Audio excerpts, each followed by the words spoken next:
Welcome to your Sunday morning, and welcome to a live edition of the Sean Starr Show. Nice and early special treats for those of you that are with me at 8:10 a.m. on Sunday morning. I know there are a couple of you on with me nice and early, and I certainly do appreciate that. We've got a lot to get to, and we don't have a lot of time to get to it all. So welcome to Super Bowl Sunday. I will, of course, have all of my Super Bowl picks for the big game coming up at 6:30 tonight between Kansas City and the Philadelphia Eagles. That will be coming up a little bit later on in the stream. Of course, we'll be getting to all of your comments and reaction to the Montreal Canadiens no showing against the New Jersey Devils, when in reality, it's probably not all that fair.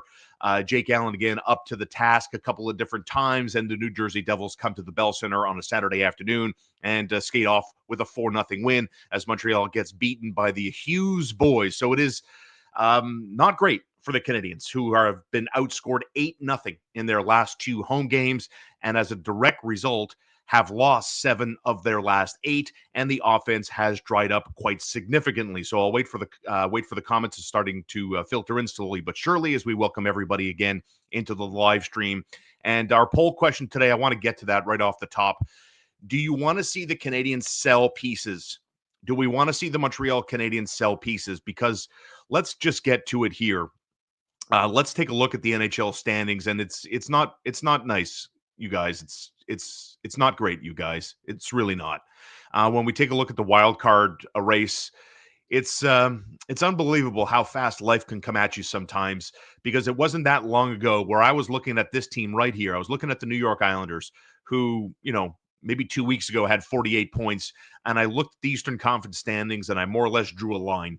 Nobody matters below this line, and below that line were the New York Islanders and the Buffalo Sabres. Well, the Sad Sack Sabres are still there. They're not going anywhere, but the New York Islanders are up there, and the Montreal Canadiens are here with 55 points, and they've lost 2 in a row. And as you can see here, 3 wins in their last 10 as the offense has more or less dried up. And I'll get into the reasons why that is, but the stark reality of it all, and you can't sugarcoat it, 6 points out from Detroit, 7 points from the top wild card, and looking at the Tampa Bay Lightning with their 64 points, and that's who the Montreal Canadiens will welcome into the Bell Center this afternoon as the Lightning roll in winners of 3 games in a row. And that's just the stark reality of the world the Montreal Canadiens are currently occupying. And when I ask the question, is it time for Montreal to start selling pieces? And more often than not, um, yeah, you're right. You're right, Tyler. Especially like the probability of the victory was lopsided in favor of the Montreal Canadiens. They played a much better second period, I would say.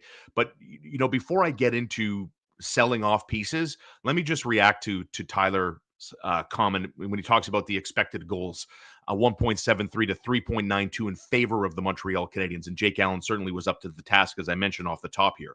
But the biggest issue I have with the Montreal Canadiens these days is they're very much a one and done team in the offensive zone. And Martin St. Louis, I think, alluded to that in his pregame media session when he talked about how Montreal just gives up way too much time to the opposition. They're slow to react. They're slow on the forecheck. And in the National Hockey League, slow is death. Thinking in the National Hockey League when you're out there is death, essentially. It's something I've always been told by guys that played in the AHL and then got graduated to the National Hockey League. What's the biggest difference in making that leap, AHL to NHL? And they all say the same thing: time. You don't have it. You don't have it in the NHL. They're on you ASAP. And I think that's what we've seen with the Montreal Canadiens that have more or less, and we know this, we've seen it already, right? They've obviously hit a wall. They've run out of gas. They've run out of juice, as MSL is fond of saying. And that leads them to become this one and done team where they just get hemmed into their own end because they have nothing left in the tank. And when there's an opportunity to forecheck, Montreal generally hasn't been first on the puck. They're last on the puck. They don't win a lot of board battles. And as a direct result, the offense isn't there. And when watching that game against New Jersey yesterday, I'll put this back up here, when Tyler brings up the expected goals for New Jersey versus Montreal. I mean, when we look beyond the Nick Suzuki line, there really wasn't much going. And sure, we can look at how the Montreal Canadiens lost that game. Certainly, again, it's another one where, you're not really putting it on Sam Montembeault. But beyond that, we're talking about Patrick Laine playing 12:44. Owen Beck had his opportunity to score his first NHL goal on that penalty shot that he was awarded. Can't beat Jake Allen. Obviously, Montreal loses 4-0. But the sad reality is right now the top players on the Montreal Canadiens aren't performing like top players. I like Josh Anderson's game. Josh Anderson was all over the puck on Saturday afternoon. He had 5 shots. And then we're talking about a guy who had like maybe 9 shot attempts total in that hockey game. And the same thing for Yoel Armia. And that's why I think I'm at that point today when we talk about, is it time for the Montreal Canadiens to begin selling pieces? I'm on board. And so far, 90% of people that have cast their vote are in favor of the Montreal Canadiens deciding to sell. And as I, alluded to yesterday, I understand how many picks the Canadiens have, certainly in the first 3 rounds of the upcoming draft this summer. And when we look at the assets of a Yoel Armia, when I look at the value of a Jake Evans, and I know we talked about this a little bit yesterday, that if there's a team out there that wants a package type of deal, do you want to bundle your shorthanded depth players in Evans and Armia? I think there are many suitors, and I think there's an opportunity for the Montreal Canadiens perhaps to get a third first-round pick in the world where Evans and Armia can be packaged together for a team that's looking for instant chemistry, that's looking for instant responsibility, defensive hard work in terms of what those two guys bring. Brian says, wait to make trades closer to the deadline. I mean, I get it. I mean, the trade deadline is, what are we, the 9th of February today? The March 7th trade deadline is coming fast and furious, and there are already pieces moving on the chessboard. And there is no NHL roster freeze. There is no NHL roster freeze if you weren't aware of that when the Four Nations starts. The Canadiens play their last game before the break this afternoon when they welcome in the Tampa Bay Lightning. And then they don't play again until the 22nd of February. Again, Montreal outscored 8-0. 8-0 in their last 2 home games as they slip further and further back of the Eastern Conference playoff race. So it's this afternoon, home to the Lightning. The Canadiens return to action Saturday, February 22nd, when they play at Ottawa. And the push towards the end of the regular season is on and on in a big way, as the Montreal Canadiens have now sold me on the concept of them running out of gas. The one and done offensive team that has turned into the Montreal Canadiens. And I don't think there's much Martin St. Louis can do. I really don't. I think you're more or less changing 4 quarters for a Looney. If you're arguing about looking at Uri Slafkovsky off the top line, who are you going to replace him with? That's the question I have. Like, if you're looking to just shuffle chairs around on the deck, maybe there's something there. Martin St. Louis likes to mix and match his defensive pairings, but with his forwards, and this is where I think there's a small knock on MSL from my side of the table, is he's fond of talking about waiting and letting this team run on autopilot. He likes to let them coach themselves out of trouble. He likes to let them figure things out in the room.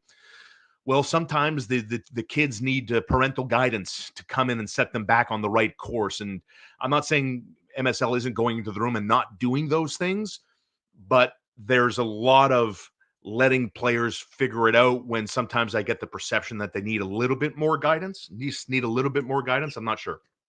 Excuse me. I'm pretty under the weather today. Not feeling my best, but I'm here anyway. Good morning, Ed. Dvorak, Anderson, Armia, Gallagher are all killing our offense. Move them out. Ed Tamboni. Good morning, Eddie. Happy Super Bowl Sunday, everybody. Hey, let me know what are you all up to today? You got a little something special on the menu? You guys cooking something up? Are you guys Super Bowl party people? Super Bowl party people? You going to have a gang over, or are you going to be part of a gang going over to somebody's house? Hit me up in the comments. I'm fascinated to see how many people are actually going to be going out to watch the Super Bowl, friends, or you're hosting, and what's on the menu today. Some of the questions I want to get to, but to Ed's reaction of Dvorak, Anderson, Armia, Gallagher, I mean, it's funny because it's, the takeaway from what we're watching. I really like Josh Anderson. I like his game. I think the Canadiens are missing more Josh Andersons with better finish around the net. Like Josh Anderson a couple of times. I mean, he is so fast. Anderson is so fast. And there were a couple of moments where I thought Saturday afternoon he was good enough to draw a penalty and the referees, whatever, have their hands buried and the whistle doesn't come out. And ultimately, Anderson's aggressiveness, the way Anderson has been coached up, the way Josh Anderson to me has evolved as a player, I really like his game. And Montreal needs more of that tenacious type of play that Josh Anderson brings, but they need the finish that goes along with the tenacity, right? And that's been a problem. But to me, what stood out to me from Saturday against New Jersey was I liked Owen Beck's game. I liked Yoel Armia's game. Like Armia was one of the one guys that was consistently finishing checks, making New Jersey pay a physical price more often than not. For most people that watch me regularly, you know I can't stand flybys. I hate flybys. And by a flyby, I define that as dumping the puck in, going on the forecheck in order to retrieve it and hope to set something up in the offensive zone. And Montreal loses foot races. And instead of hammering the guy in the inboards, they just fly by him and then keep that momentum as it carries them around the net. Drives me insane. I hate it. Yoel Armia is not a fly-by guy. Yoel Armia, if he's last in a foot race, he still finishes hits. And Montreal doesn't have enough of that. So in the here and now, it's once again where I find that the depth level players, Armia, Anderson, Gallagher had a couple of chances from in front. And Cole Caulfield, again, to me, is the most consistent performer on the Canadiens' top line, and he's 3 points out from catching Nick Suzuki for the team lead. Suzuki's point per game pace has fallen off a little bit. He's 52 points through 53 games, but Cole Caulfield has 2 points in his last 3 games and has 1 goal in his last 5. And that's, problematic for a team that is now much easier to match up against, because when you're looking beyond the Slafkovsky, Suzuki, Caulfield line, it's a guess as to whether or not, Kirby Doc and Alex Newhook are going to do something, or is Owen Beck going to do something with Jake Evans? Is Patrick Laine and Christian Dvorak going to set something up? The Canadiens are a much easier team to match up against than they have been since early October, and that's just the sad reality of it all. I'm more and more convinced every day that run from December 28th until that now infamous Saturday night against Toronto, where Montreal had a 3-0 lead after 20 and then lost 7-3.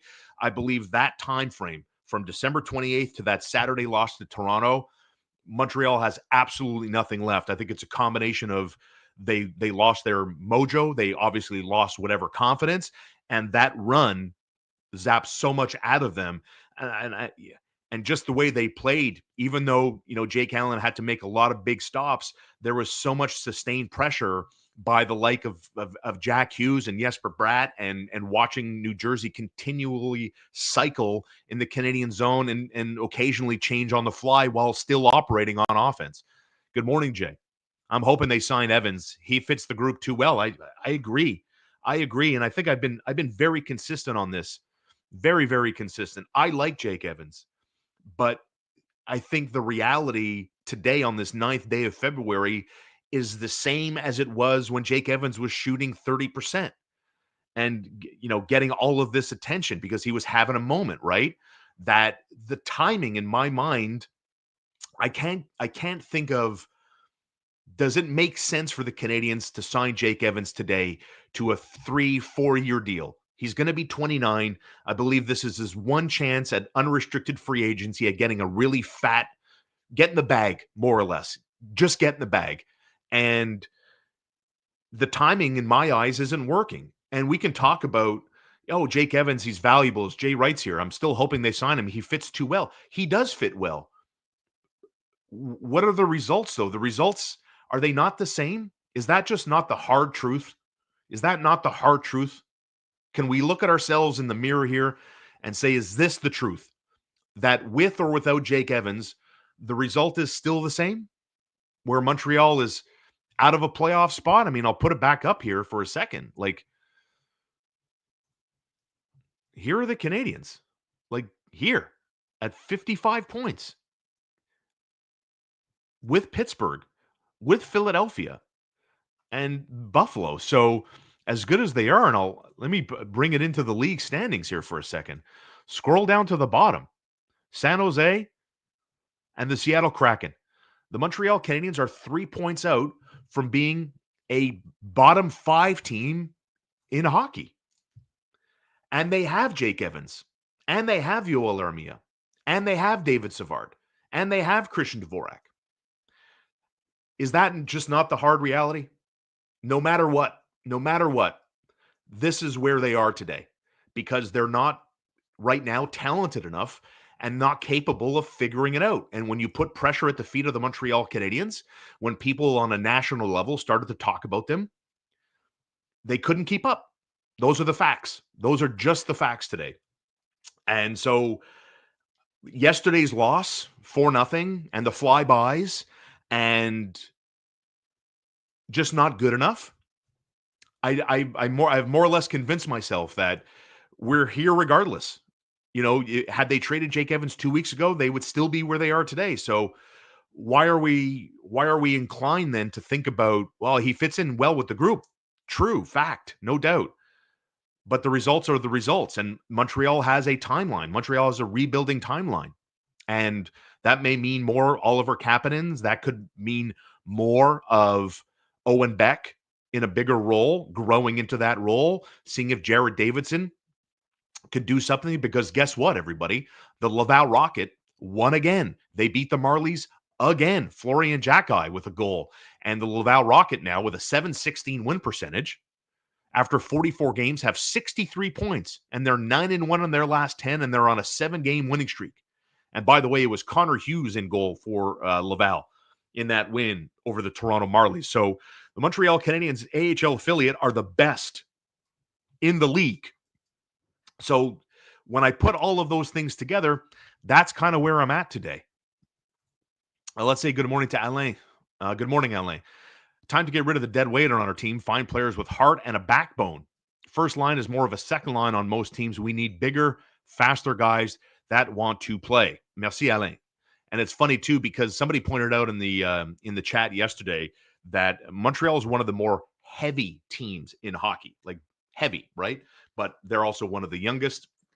But they certainly don't play a heavy game. They have some guys that play heavy games, right? Like Arbor Jacki could play a heavy game. Josh Anderson, Yoel Armia. These guys play heavy games. But the Montreal Canadiens top line, which features 20-year-old behemoth Juraj Slafkovsky, don't play a tough game. I find the Canadiens top line plays a more cerebral game. They try to pick you apart as opposed to bulldoze you north-south Brady Tkachuk style, right? Who scored a goal against Florida yesterday. I apologize, but I'm going to be drinking a lot today.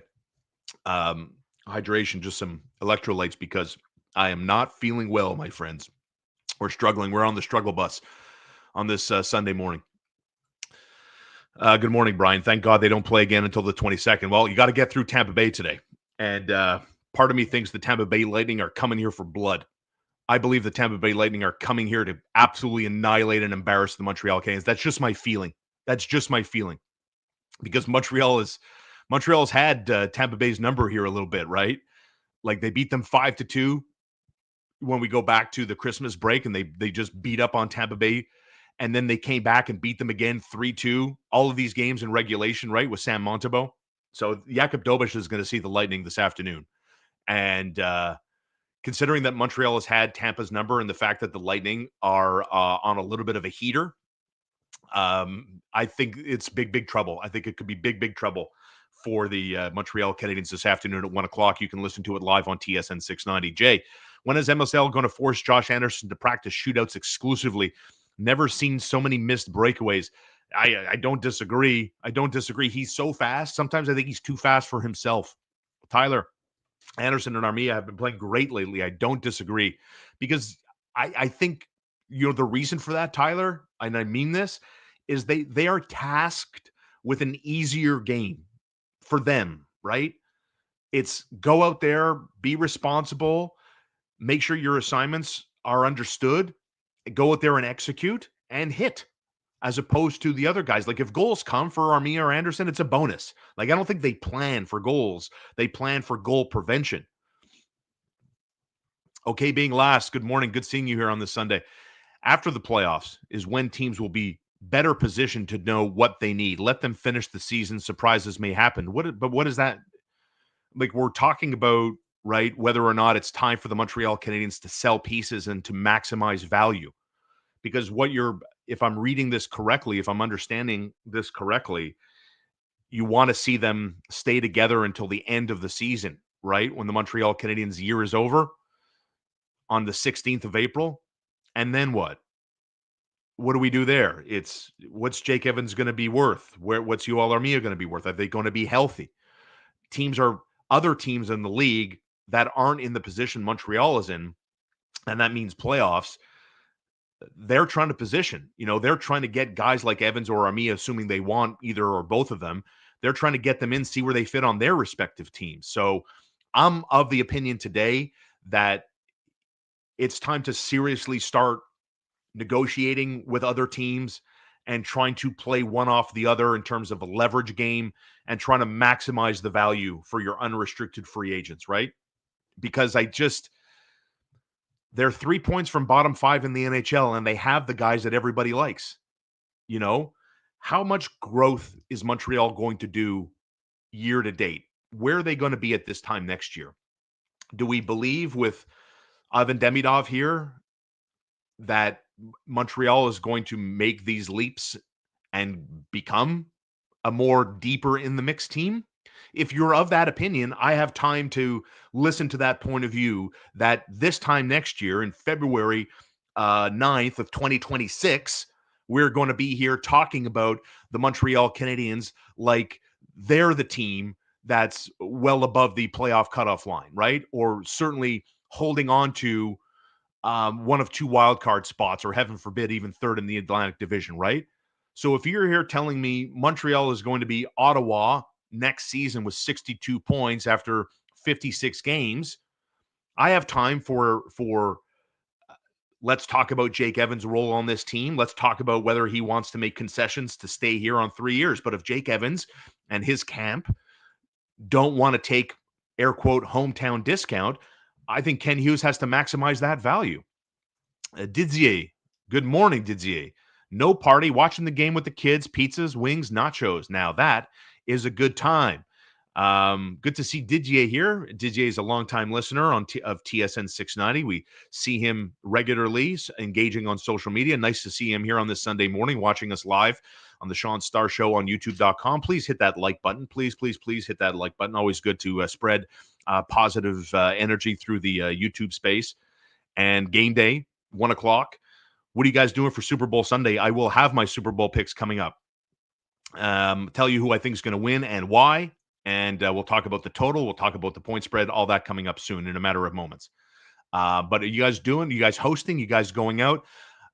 I don't want to steal Bill Burr's material, the great comedian, but I've always felt that way. I'm a huge, huge football fan. And I'd much rather watch the game as opposed to being like in a party environment personally. But no judging. If you guys hosting, you guys going out, what's on the menu today? Good morning, John. Remember when the power play worked? The first unit can't even get set up anymore. Well, for sure. And you saw the Devils score a shorthanded goal in the loss, where Montreal hasn't even scored a goal, and losing 4-0. Losing 4-0 as the Canadiens just can't get anything going on the power play. To your point, right, John? I mean, it's become a little bit predictable. I think that's where, to me, some criticism of Martin St. Louis enters the chat for a moment. Alex, do you try to trade Armia at the deadline or try to sign him? I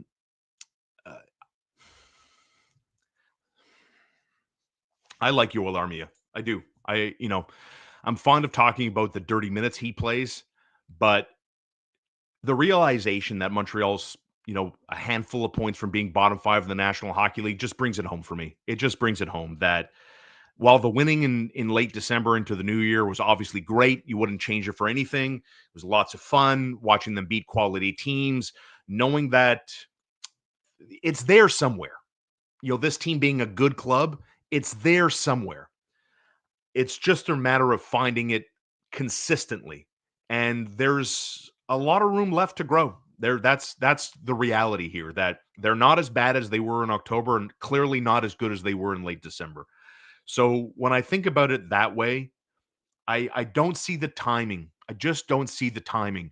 And I think the value, for as good as Armia has looked, for as well as Evans has played in a potential walk year for him, I believe that there is more value in exploring trades with both of those guys, particularly, than there is in keeping them for a team that is still very much close to a bottom five overall in the National Hockey League. You know, offense is hard to come by on this team.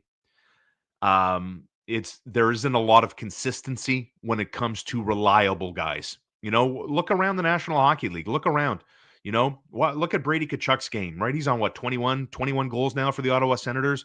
Watch Jack Hughes. You know, watch some of these other great players, star players of other teams, how more often than not, you know, when they have the puck and their lines out there on the ice, it's a problem.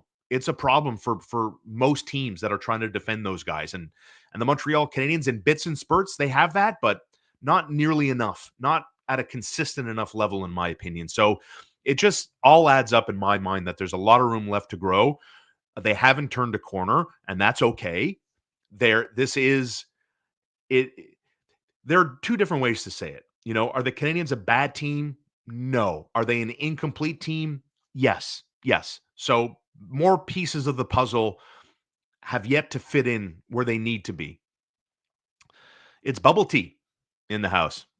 I think what offends us about Armia and Anderson is their lack of finish and their contracts.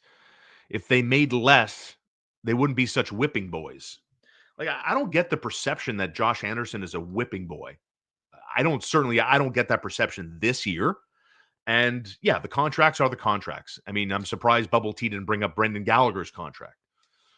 You know, $6.5 million for Brendan Gallagher. It's a lot of money. But again, I don't think anybody here, myself included, and you on the chat, if you were presented with that contract as Brendan Gallagher was, I think we're all signing on the dotted line, right? But yeah, it's just, again, the Montreal Canadiens have a lot of cap space. They're going to have a lot of cap space coming up. What's up, Keats? If you can get a good return for some of the UFAs, you make the trade. One good thing, depending on how you look at it, with selling those Habs, they're likely to fall and get better draft picks. And I think you're right, Keats. I think you're right. I think you're right when you talk about draft picks. As much as I hate to admit it, I was so pleased and excited about the possibility of us not having to look at the draft before it was time to look at the draft. But excuse me, I think we're here now. As I mentioned, I'm fighting something. I got something going on here today. It happened to me yesterday, and I'm still fighting it here. But I think as it stands right now, I should be good to go into work tomorrow. No problem. Good morning, Mark. You could trade Jake and keep Armia to play with Beck. Yeah, in the perfect world, in a perfect world, the question is, you know, Armia's playing really well. I think he's going to have a great Four Nations. And is he going to take less? Do you believe Armia is going to take less than what he's currently taking home today? I'm not so sure. I'm not so sure that he will. Good morning, Jeff. What about the Habs trading for Ryan O'Reilly as a stopgap number 2 center until Hage is ready? Michael Hage, by the way, is having a phenomenal year in the NCAA. He's on a heater. He's having a year. And I want to get a little bit more into Michael Hage. I'd like to figure out more about who he is and who he projects to be. I find his season, Oliver Kapanen in the Swedish Hockey League, is also having a good year. So it's optimistic. Like, this isn't, don't misconstrue what's going on here.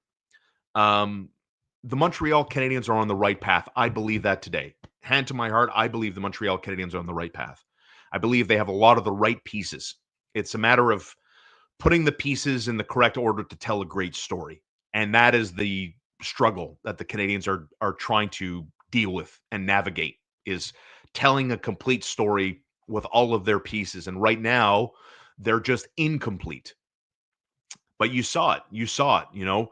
Like I said, when the Canadiens top line has that confidence in the swagger, they're very, very smart. I think they see the ice. I love how Nick Suzuki's ability to control the tempo when he's out there and feeling it. But right now, they're a little bit lost. They're just a little bit lost. And injuries are definitely a part of it, a small part. I choose to believe the schedule, the condensed schedule, the crisscross travel, the quality of the opposition. And then the biggest factor to me is when the Canadiens were going guns blazing, right? Beating Florida, beating Tampa, beating Vegas, Colorado, Washington. Remember those good days? What was everybody saying about the team at that time? Wow, they're fast. Wow, they're fast. So fast in transition. First on the puck. That is all gone. All gone. No one talks about that because that's the biggest reality check here is that Montreal found whatever groove they needed to find and did so very well. But welcome to the pros. Welcome to the big leagues where people see you coming, people prepare for you because it's their jobs. People on organizations that don't put on skates to play hockey, they have jobs inside organizations to identify problems, to identify matchup situations, and to find solutions to those matchup situations, right?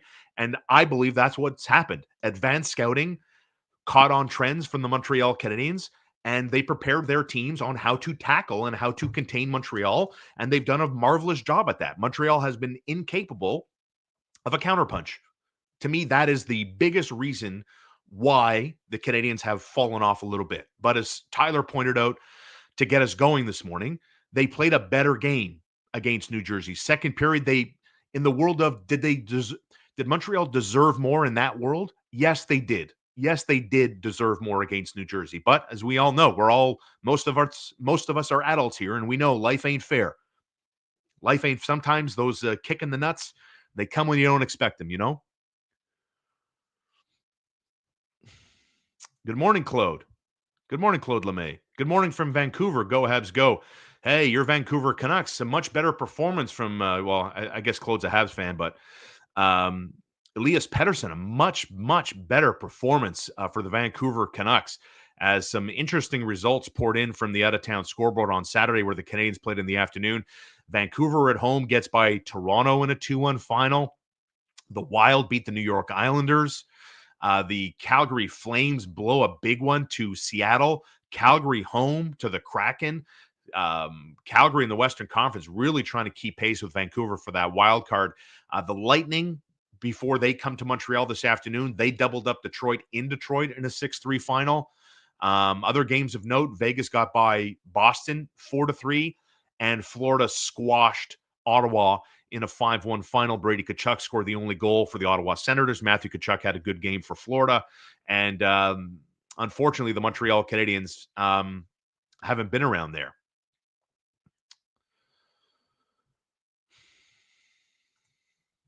Beck looks better and better each game. I love his energy. Great hands, too.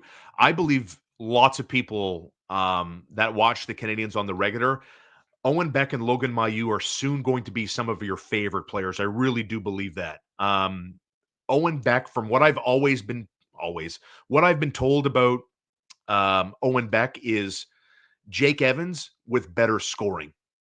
Okay, yeah, sign me up. Good morning, Steph Howard. I do the Bill Burr. I don't watch the Super Bowl with friends and family, and I try not to get disturbed. Yeah, what are we doing for Super Bowl Sunday, everybody? Kansas City and Philadelphia. Keats back in the conversation this morning. Canadiens are going to need more than an Ivan Demidov next year to make the playoffs, and that will come with a trade for a player with term, maybe Dylan Cousins, or a top 6 in free agency. Make sure you go back to my page where I spent some time yesterday morning talking about Noah Dobson, Dylan Cousins, the type of package I believe the Montreal Canadiens are going to have to give up. Because if we're talking about Noah Dobson, big right side defenseman for the New York Islanders, who's having a down year. He had 70 points a year ago, plays over 24 minutes, young guy. He is a legit top pair defenseman. The New York Islanders want scoring. I'm going to have Marco D'Amico from RG Media. RG Media has been all over the Dylan Cousins and Noah Dobson story. So Marco will be my guest this week, and we're going to get into the weeds a little bit. Do the Canadiens have the package? Because if Vancouver's trying to retool and the Islanders want real scoring, Elias Pettersson, I have to believe, has to be your clubhouse leader. If the Islanders are looking across the conference in another conference for a legit scorer, the Canadiens don't have, well, they have it, but I am not willing to part with, you know, obviously if Lou Lamoriello calls for Cole Caulfield in this hypothetical for Noah Dobson, I'm hanging up the phone. Cole Caulfield is an untouchable, in my opinion, for a Noah Dobson type trade, right? Good morning, Mark. How concerned are people with Uri Slafkovsky? I hear the quote, he's only 20 argument all the time, but his effort is concerning for a 20-year-old. Yeah, Uri Slafkovsky no doubt has regressed. To say that you shouldn't feel disappointed as a Canadiens fan, just trust the process. I don't choose to look at things that way. Um, I choose to look at things through the lens of, yeah, there are setbacks, and try to figure out the reasons why there are setbacks. And I think hindsight being what it is, I think Uri Slafkovsky made the NHL when he shouldn't have made the NHL. And I know it's a Monday morning quarterback situation, but when you look at how, let's say, Logan Mailloux has been treated, okay, playing on a really great team in Laval, best team in the American Hockey League. The Rocket won their 7th straight game. They're 9-1 in their last 10. Top team in the AHL. That Logan Mailloux, they really molded him and are still molding him to become better at the NHL level in certain aspects. Like, there are certain aspects to Logan Mailloux's game that are NHL ready, and there's some that aren't. But Uri Slafkovsky, as a teenager, number 1 overall pick, boom, he's on the team. And he's trying to, playing on the top line all the time, hasn't gotten off that line, and gets many opportunities, many opportunities, and played almost 18 minutes, played 240 on the power play yesterday. And across the board had 1 shot on goal, had 2 shot attempts in the game, had 4 hits, you know? I don't look at Uri Slafkovsky anymore. It took me a while to get there, but I no longer look at him through the lens of he's a number 1 overall pick, therefore I expect this, that, and the other. I don't do that anymore. You know, I'm hoping he hits. I'm hoping he can turn into a 60-point guy, you know, maybe a 20-40 guy, something like that. Pick up 20 goals, 25 goals. I don't know. But I often watch Uri Slafkovsky play, and sometimes just show me just show me one thing that's like, yeah, you're number 1 for a reason, and those are few and far between. But with that said, um, Uri Slafkovsky to me is also an untouchable. I am not moving Uri Slafkovsky unless the deal is absolutely ginormous. I still believe in him.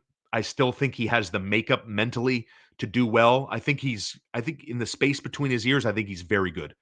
I think he has the right makeup to deal with the BS in Montreal. And if he can find it. And the other part about Uri's game is, I don't know what type of player he is yet. Like, obviously he's not a power forward, right? Like, he's not that guy. He's also not a finesse guy. So I'm not so sure what his own personal identity is as an NHLer. Maybe you do. Let me know if you feel a little bit more comfortable there.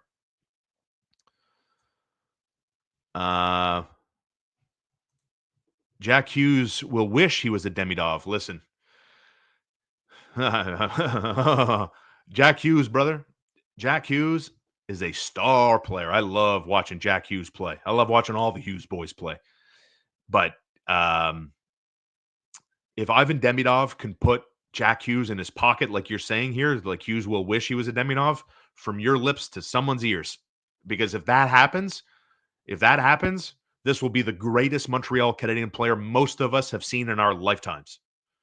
Most of us. Now, I don't know, what the demographic is here in terms of the average age of the people watching and tuning in today, but I have never seen the Montreal Canadiens have a player like Jack Hughes up front, ever, ever, ever, ever. So I know there are some of you that are older, that grew up and watched the Guy Lafleur dynasty area and the big 3 on defense, right? But I wish, I'm one of the biggest Montreal Canadian fans in this conversation right now. So yeah, when I say I wish, I do. I mean it. I mean it. Good morning, Vinny. Good to see you back. I think it's time to sell some of the pieces, but I'd rather them look for hockey trades instead of going after more picks. We definitely need to address our center line. Excuse me. I'm feeling it this morning. Feeling it, feeling it, feeling it. I'll have Marco D'Amico on the show this week. We're going to get into the weeds on draft picks, on hockey trades. And I don't think the Canadians, like Jake Evans, Yoel Armia, David Savard, I don't believe any of those guys are getting you what you want, Vinny. I don't believe there's going to be a ready-to-go player that will be here for the foreseeable future. Like if you're trading any of those potential UFAs, you're hoping to get not a reclamation project, no more reclamation projects. I don't think Savard, Armia, Evans get you a young buck that you're happy to incorporate into the fold and see how they come along. Randy, Cousins or Dobson? I don't know. I don't know. The Canadians need both of them. Full stop. I think I lean Dylan Cousins today. On the right side of the Montreal Canadiens defensive structure, like on the depth charts, what makes this a risky one, Randy, and why I go Cousins is because David Reinbacher and Logan Mailloux. If David Reinbacher can play 24 minutes a night on average, the Montreal Canadiens made a good draft pick going with him at 5 overall in an offensive-minded draft. That's what I need from David Reinbacher. If he can be that guy, 24 minutes a night, right side, steady, strong fundamental defense, I'm good moving forward. I don't see the future down the middle for the Canadians. Michael Hage could be that guy. He's having a great year in the NCAA. Better than a point a game, right? Maybe he slides in, but how many years away are we talking about Michael Hage? Probably 2, maybe as many as 3, maybe more. If Dylan Cousins can be had, big-bodied player who's I don't know why things haven't worked out for him in Buffalo after he got the contract and he's having a down year. But I believe that he would be more ready to go and fill a need, and that is replacing Kirby Dach down the middle. And I'd probably move Dach to the wing if Dach is not involved, obviously, in a trade for Dylan Cousins. So to answer your question, Randy, yeah, lock me in final answer. Dylan Cousins is the guy. Rod Langway fan club. I used to love Rod Langway. Fun little fact about Rod Langway. You look on the back of his hockey card. Place of birth, Taiwan. Cap space is great. Montreal has never been able to attract a top-tier free agent. Fact. Cold hard fact, Rod Langway. But I always believe this. I always believe this. And maybe I'm naive. If you can show the rest of the league that your team is functional, not dysfunctional, and that you have the right pieces in place and that there's a legitimate shot at a Stanley Cup, I believe players will come. Players will come. But Montreal really hasn't been in that spot. Good morning, Steph. Draft picks are great and will help us as assets to move in drafts further down, but we need blue chip center. And that's where Dylan Cousins perhaps enters the chat, right? Montreal doesn't want O'Reilly anyways. Again, the timing. The Montreal Canadiens, I don't believe, are in the Ryan O'Reilly business. Say, what's up, Charlottetown Spud? Good to see you. Proud member of the Sean Starr Show. The Canadiens really need to be careful and balance youth with experience. Getting to young guys too quickly is a mistake. Fair point, Charlottetown Spud. But with all of these players that the Canadiens have, veteran presence, UFA guys, they're 3 points from being a bottom 5 team in hockey again. So, that's the point I tried to make off the top is look where Montreal is with the players that they have. I think they would still be here, probably worse if they had moved Evans or Armia by this point. So what are we doing here? If Evans, again, everything with the understanding that Evans and Armia aren't going to stay here or take less to stay here, right? But I don't know those details.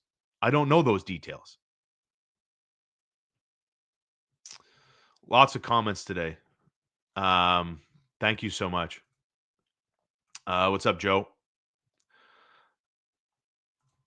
Oh, there you go. You see, born in Taiwan, where I live, and that's why you're a Rod Langway. It was always fun to me when I got a Rod. I always loved looking at the back of hockey cards, like I'm sure a lot of you do, or did when you were younger, right? And looking at where guys are born and stuff like that. And Rod Langway always stood out to me. There were a few other guys too. Danny Heatley, I believe, was born in Germany. I believe Owen Nolan was born in Ireland. You know, some of these fun facts from my youth when I remember reading the back of hockey cards. You're not wrong, Joe. The Habs have a lot of picks in the 2025 draft, and I think that's what we were talking about earlier when Steph Howard brought up picks and leverage. You know, the more picks you have, I think the more options you can create. You can be creative, where maybe you can trade their picks, keep yours. I mean, there are a lot of moving pieces. I guess at the end of the day, what I'm really saying is I think it would be the dumbest thing imaginable if the Montreal Canadiens lost Jake Evans or Yoel Armia for nothing and then wrote out the rest of the season. They can't come to terms on a deal and they hit unrestricted free agency and Montreal gets nothing for either of those guys. That cannot happen. What up, Frankie? Nobody is better. Nobody is better than prime David Desharnais. My gosh, what a time. What a time. What a time. What a time to be a Canadiens fan. Living life with David Desharnais and Max Pacioretty. Hey, listen, they were a tandem. They were a tandem. They were a tandem together. You know, as much as we like to poke fun and reminisce about those old days, Um, I'm happy we're nobody. Yeah, you're right. Nobody. Thank you, Charlottetown Spud. Feel better. Keep up the great work. I appreciate that. It's one of those. I don't want to get too graphic, but like my throat feels fine. My head's feels tight, but it's like something in the back here that's seeping. It's like dripping. I'm not sure what it is, but it's driving me crazy, and I don't feel the absolute best. Oh, Steph was at McDee's this morning. Steph, weren't you at Wendy's last week? Didn't you get food poisoning? Didn't you have Wendy's chili and get sick? I'm just looking out for you, brother. Sean at McDonald's. Oh, is that right? Oh, I'm going to get to that. Sean at McDonald's today. One of the old timers told me his niece is dating Dawson Mercer. That's my gossip. They met in university. I love Steph's on the case. Keep reporting back to base camp, Steph. We'll give you all the credit. Excuse me. Evans and Armia are PK specialist shorthanders. Absolutely, Joe. Hot water, mint, and honey. Okay, I'm definitely going to try that because all of this going on here, all of that going on here, it's no bueno. It's no bueno. Don't forget, I'm going to have Marco D'Amico on the channel today, and we're going to be getting into the weeds on all things Montreal speculation as we get into RG Media and some of the stuff they had talked about as it relates to Dylan Cousins and Noah Dobson. So yes, we got so many comments that you guys are absolutely phenomenal. Please, if you can remember, just to hit the like button on this video here. So we can just continue to spread it out. And thank you, obviously, here Charlottetown Spud for your generosity, as all the funds raised on this channel through your generosity go to enhancing what I do here, and it also allows me to pay my guests. So just so we're fully aware of where this stuff goes. So it definitely helps us grow here, and that's why I love how tight of a community we continue to build here. Hot water, ginger, lemon, and honey. I think I'm gonna try that. But again, like my throat feels fine. It's just up in here, dripping back, like dripping back down. Anyways, by the way, I'm super soft when it comes to me being under the weather. I'm very, very, very soft. Ginger is the best. So lots of people with ginger. So thank you very much. Okay, so it's game day. Montreal Canadiens and Tampa Bay Lightning this afternoon at 1, and then we'll transition into Super Bowl 59 from New Orleans. So just to give you a quick heads up here, I think the Montreal Canadiens are going to get squashed by the Tampa Bay Lightning. Something about how Montreal has beaten the Lightning 5-2 and then 3-2, especially the last game where they stole that one. I think the Lightning are on a heater, and I'm not optimistic about the Montreal Canadiens' chances. I'm not optimistic about the Montreal Canadiens' chances. Andy says, breathe in hot steam to drain the sinus. What about medication? Like breathe in hot steam. So maybe I'll do that. It's just driving me insane. Had a hard time even sleeping there yesterday, but I feel good enough. Obviously, I'm here doing this live, and then I will be able to go to work tomorrow morning with Connor. So, okay, let's wrap it up. Let's wrap it up. Good morning, Rick. Thank you, everybody. Thank you, Andy. Thank you, everybody, for commenting and helping this little sick boy out here. So, let's get into the National Football League quickly. You guys want some free picks? You guys want some free picks for the game today? Let me see how my poll's doing. Our poll today is 80%. Do you want the Habs to sell pieces now? 80% of the 71 votes cast are in favor of the Montreal Canadiens selling pieces, and I am in that category. Let's see what we got here. Alex says over-the-counter steroid spray works for me. And allergy nasal spray, you have nasal drip. Yeah, that's what it is. That's what it is. Would Casey Middlestat? No, I don't think so. I mean, look at the numbers, Eddie. Look at the numbers Middlestat is doing on a pretty good team. It hasn't been that impressive for me. It's so hard. It's such a gamble. It's such a gamble incorporating these players into your system, like a team dynamic really is strong. It really is something. It really is something. And it's not as easy as plug and play. And that's why I like the Canadiens going out there and probably taking a flyer because I believe the Canadiens have the timing in their favor to see who fits in and who doesn't.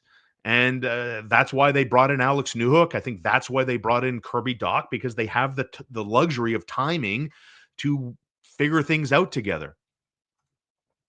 Rick, thank you, my man. Coffee, feel better, good hockey talk, and morning TV. Absolutely. Didier, comment ça va, mon gars? To prevent sinusitis, as soon as you start find yourself an osteopath. Bro, osteopath? What do I got to go make an appointment? No, I honest to God, I would rather suffer. I don't think it's that bad. I got to go see an osteo. I'd rather suffer than have to go find an osteo, make an appointment, go over there, wait in the waiting room. Doctors are never on time. Who knows? Go 20, 30 minutes. I don't know. I'd rather bitch and complain to you guys and get sympathy. But thank you, DJ, nevertheless, for the suggestion. Okay. It's 9:02. I want to get this done. So let's get into it. Are you ready for Super Bowl 59? It is Kansas City against Philadelphia, 17-2 Kansas City versus 17-3 Philadelphia. Obviously, playoff records calculated in where they are. Now, on the Eagles' end, Philadelphia is 15-1 in their last 16. The only loss came by 3 points in a game where Jalen Hurts, if you remember, missed 3 quarters because of a concussion. On the Chiefs' end, they're 22-1 in their last 23, where Patrick Mahomes has been the starting quarterback. And more importantly, on Kansas City's end, they've won 14 straight games with Taylor Swift in attendance. You're damn right. I am counting those games. We are on the Taylor Swift trend and the Kansas City Chiefs. So Taylor Swift obviously going to be there for the Super Bowl. Does that mean the Eagles shouldn't even show up? Because it's a bizarre Super Bowl, right? Like when we look at, I don't know how many, if you are not from Philadelphia or for Pennsylvania, there's probably a good chance you don't like the Eagles. You probably don't even like the city of Philadelphia for their fans. And everybody seemingly has Mahomes, Swift, Kelsey, Chiefs fatigue. So I think there are a lot of people that are rooting for both teams to lose. And of course, that is impossible. So what can we do here? When we look at both teams, when we look at the matchups and we break it down, let's almost look at it through the lens of a math equation. Do things cancel each other out?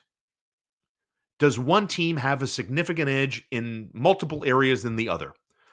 So I think the Philadelphia Eagles have a better offensive line. I think they have the better running back, the better wide receivers, and even though Travis Kelce's obviously on the back nine of his career, that's the edge Kansas City has. I think they have the edge at quarterback, and I think they have the edge at tight end.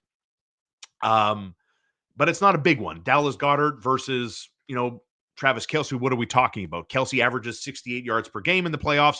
Dallas Goedert just under 63. So it's almost not a wash, slight edge towards the Kansas City Chiefs. The huge advantage Kansas City has, huge advantage the Chiefs have, is at quarterback.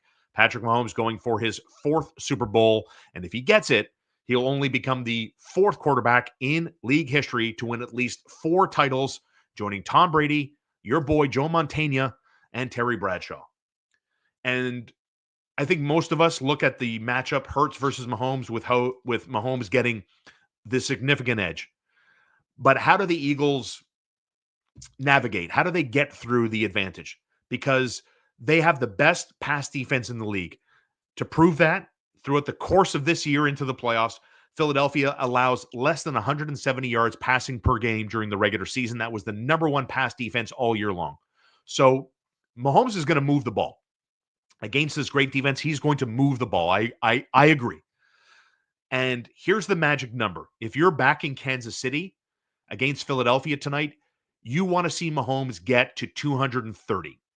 The Eagles allowed 230 passing yards or more 6 times this season. And in those games where they allowed the opposing guy to pass for 230 or more, Philadelphia went 3-3. Now flip the script. Philadelphia's pass defense lives up to their reputation, and they neutralize Patrick Mahomes. Sounds impossible, right? But what if they do? Philadelphia went 14-0 when allowing fewer than 230 passing yards per game. And when we dig a little bit deeper into that, Mahomes' only loss at the start of the season came in a game where he was way under 230. He threw for 187 in Kansas City's loss to Buffalo. So it's not going to be an easy matchup for Patrick Mahomes, but it might not even factor in because you've seen it, I've seen it. This guy thrives under any situations. So let's break that down. Mahomes is 3-0 in the playoffs when he faces the top-ranked passing defense. He's 3-0 in the playoffs when wearing white. He's 8-0 when facing the Eagles' defensive coordinator, Vic Fangio. He has never lost to the Eagles. And he's also 15-0 when playing inside. Patrick Mahomes has never lost a game indoors. I mean, it's crazy. It's crazy, the trends and everything else. So that is clearly, I hope I did a good job of explaining the edge Patrick Mahomes has over Jalen Hurts. And no matter the situation, indoors, outdoors, wearing white, wearing red, it doesn't matter. This guy just doesn't lose big games. And yes, I think, we can look at, the Andy Reid factor over Nick Sirianni. Clearly a massive advantage there. But it's going to come down to what happens on the field. And when we talk about Steve Spagnuolo, the best defensive coordinator in the league right now, Jalen Hurts does have something on Spags, which I can't explain it. But the best passing game of Jalen Hurts' regular season career, it came against the Chiefs. He threw for 387 3 years ago. The best passing game of Jalen Hurts' playoff career came against Kansas City. He threw for 304 in the Super Bowl loss, 38-35 a couple of years ago. So if there's one thing that I feel sure about in this game, the Chiefs are not going to let Saquon Barkley beat them. No running back has ever rushed for 100 yards against Kansas City in a playoff game. 18 consecutive games where they've kept the opposing running back to under 100 yards. So even in the regular season, Lamar Jackson, who isn't a running back, he topped 100 yards. So is that streak going to come to an end? And when it comes to the Philadelphia Eagles and the Kansas City Chiefs, this is going to be a very, very tight game. And obviously, KC aiming to become the only team in league history to win 3 consecutive Super Bowls. And I'm just not backing the Kansas City Chiefs. I'm going to lean on the Philadelphia Eagles. So take it for what it's worth. That Philadelphia Eagle defense is going to be there.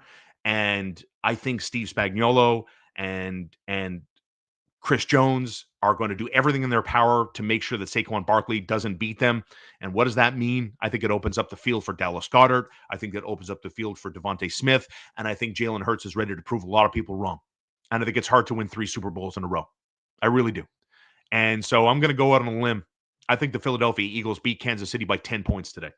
So we're going to take Philadelphia to win. We're going to take the points they're giving us and lean towards the over in the football game today. So that's where I'm going. That's where I'm going today. So thank you for being with us. Enjoy the Super Bowl. Enjoy your friends. Have lots of fun by watching this game today. And go Eagles, go. And don't forget, I'll be back all week with Marco D'Amico as we get into the serious business of trade speculation, because I do think it is going to be a wild ride over the next few weeks, taking us to March 7th. So thank you so much for being with me today, and make sure you're back all week. Turn on those notifications for this channel as though you won't miss any content as soon as it is released. And proud to say we're now 10 members strong, 10 members strong of the Sean Starr Show. And one of the perks of the many perks you get about being a member at the Sean Starr Show is you get early access to all of my videos, generally 24 to 36 hours before they're generally released. You get members exclusivity. So you can go to my page, hit the links tab there, and you can see how you can become a member. It's less than $3 a month, and you can cancel at any time, no commitment required. And we're up to 10 strong now, so thank you so much. And have a great Sunday. Enjoy the Super Bowl. Don't forget the Montreal Canadiens and Tampa Bay Lightning at 1 o'clock. Listen to it live on TSN 690. I'll see you later this week with my friend Marco D'Amico.